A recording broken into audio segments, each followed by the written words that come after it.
नाथुरा गोख्रै दावगासिनो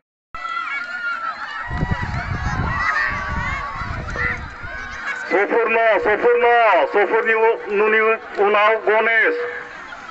ठाकुर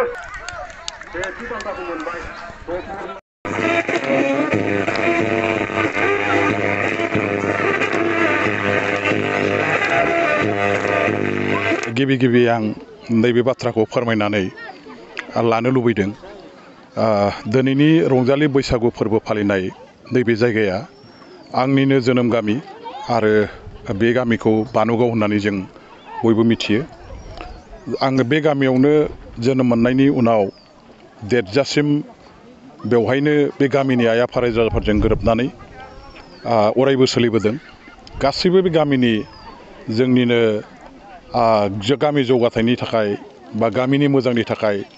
जेखिनि गामियारि समाज एबा रायजोफ्रा हाबा मावबोदों बेनि फारसे अरायबो मदद होबोदों। दा दिनैबो नैबे गोथार रंजालि बैसागु फोरबो फालिनाय समाव गामिनि आइ आफा रायजो राजाफ्रा हांख्रायहरनानै बिथांमोनहा लांगोना बेखेवनायजों लोगोसे बेवहाय रंजालि बैसागुनि बागै फंनैसो रायजोफोरनि सिगाङाव रायदावलांनायनि मुङाव आंखौ जेखिनि बाथ्रा बुंनो थाखाय खाबु होदों बेनि थाखाय आङो सिगां बैसागु खुंफुंग्रा आफादनि आफादगिरि नेहाथारि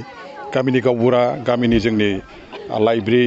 आरो क्लाबनि माखासे मावथि लाइमोनफोर दं, आइ आफा रायजो राजा फंबाय बिनानाव गासैबो दं। बिथांमोननिसिम आङो गोरबो गोसो सिंनिफ्राय साबायखर आरो खुलुमनायखौ जासिहरगोन आरो रंजालि बैसागुनि गाहाम हामलायथिखौबो आं बिथांमोननिसिम फोरमायहरगोन। दा दिनै थारैनो जों बयबो मिथिगौ जे रंजालि बैसागुआ जोंनि माहारियारि फोरबो आरो बे फोरबोखौ जोंनि गामिनि आइ आफा रायजो राजाफ्रा थांनाय 8 बोसोर देग्लायजों बिथांमोनहा 8 बोसोर जाबाय। बे 8 बोसोर 8थि खेब बे रंजालि बैसागु फोरबोखौ फालिदों।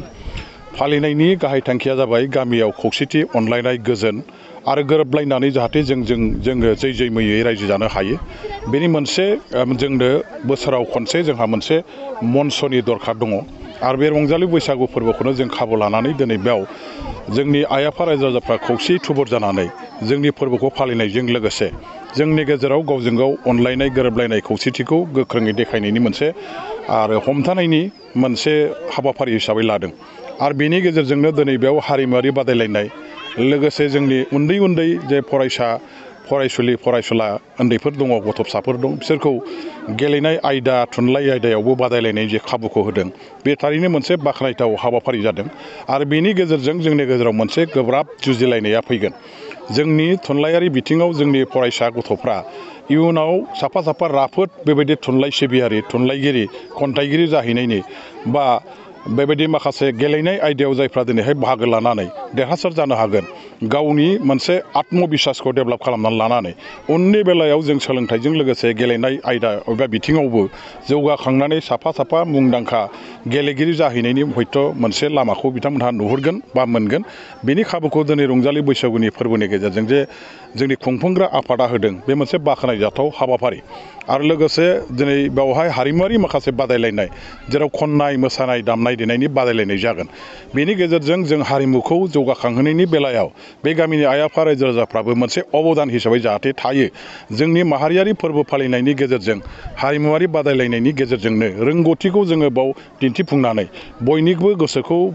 गोजोन होनो हानाय, बयखौबो बेवहाय गावनि रोंगौथिखौ देखायनायजों बयनिबो आशीर्बादखौ जाहाथे जों लानो हायो बेनि थाखाय मोनसे बादायनायनि हाबाफारि बाव दङ। आङो जोंनि आइ आफा रायजो राजा गामिनि साफ्रोमबो बिदा फंबाय जायफोर बिथांमोनहा दं जोबजासे बेबायदिनो दिनै जेबायदि जागायजेनबाय बियो सान्थिपुर्ण भाबै गोरोबलायनायनि गेजेरजों खौसेयै मदद होलायनायनि गेजेरजों जाफुंसार जायो बेखौ आं हास्थायबाय। लोगोसे गामिनि अराय जौगाखांनायखौ हास्थायनानै गामिनि मोजांनि थाखाय, गामिनि फोसाबनायनि थाखाय, गामिनि बयनिबो गाहामनि थाखाय रायजोफ्रा खौसेयै जाहाथे खामानि मावलांबाय थानो हायो बेखिनिखौ आं आफा इसोरनि खाथियाव आर'ज गाबनानै रायजोफोरखौबो खावलायहरबाय। जोंहा बर' हिसाबै बर'फ्रा आलादा मोनसे राव हारिमु दङ। जोंनि गासैबो हारिमुखौ फोथांनानै दोननांगौनि बेलायाव जोङो गोख्रोङै नोजोर होनांगोन। बेनि थाखाय जोंनि गेजेराव दिनै बर' हारिमुवारि आफादफोर दं, बर' फरायसा आफाद दं, बर' थुनलाइ आफाद दं, बर' समाजारि आफादफोर दङ।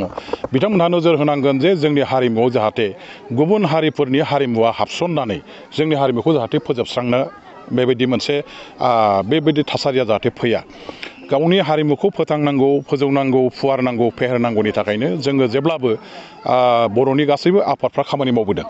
आरो जोंनि हारिमुखौ जोङो जाहाथे गुबुन हारिफ्राबो बजबनानै लानो हायो गुबुन गुबुनफोरनि गेजेरावबो जोंनि हारिमुवा जाहाथे जायगा आवग्रिनो हायो बिनि थाखायनो जोंहा माखासे परिकल्पना लानानै खामानि मावबोबाय थादों दा नैबे समाव जोङो आथिखालनि माखासे बादायलु मुगायाव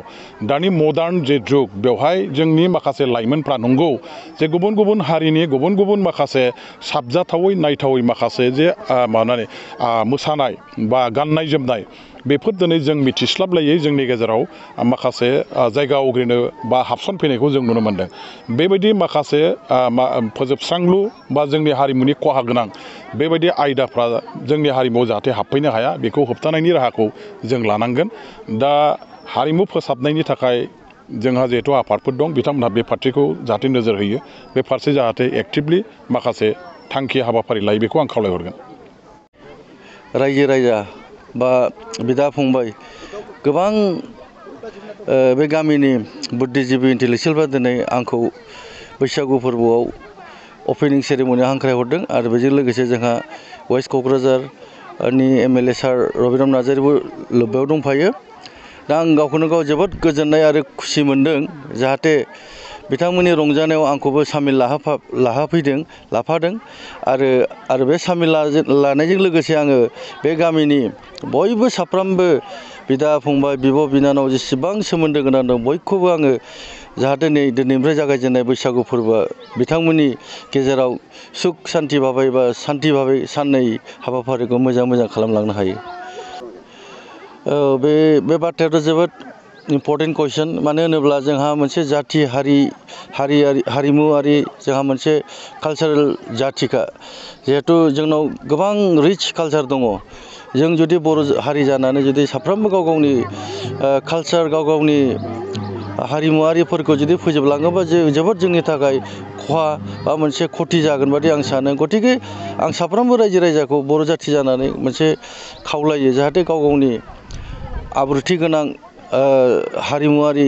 जेसेबां जोंनि कालचारफोर दं जों बेखौ फोजोबना लानो नाङा जों बेखौ सब समाय जों बजाय खालामनानै लाबाय थानांगौ आरो जों मोनफ्रोमबोफोराव जों लांफाबाय थानो हानांगौ